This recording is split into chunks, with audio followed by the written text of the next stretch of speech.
যারা অনেকে জানতে চান যে চৌবাচ্চার পানি কিভাবে আমরা ফেলি, এটা হচ্ছে আমার চৌবাচ্চা। দেখেন এক একটা চৌবাচ্চা 3.5 ফিট লম্বা আছে, আর এই দিকে লম্বা আছে প্রায় 2.5 ফিটের মতো।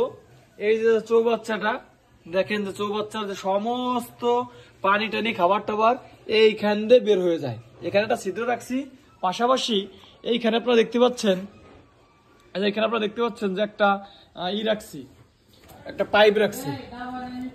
এই যে একটা পাইপ রাখছি, এই পাইপটা হচ্ছে এই দেখেন 3/4 এর এসএস পাইপ। এটা হচ্ছে প্লাস্টিকের RFL এর।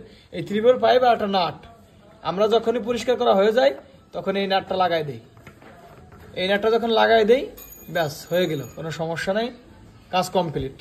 ঠিক আছে, এইভাবে আমরা পরিষ্কার করি। অনেকে জানতে চাইছিলেন, আজকে দেখাই দিলাম। এরপর থেকে আর কোশ্চেন থাকবে না।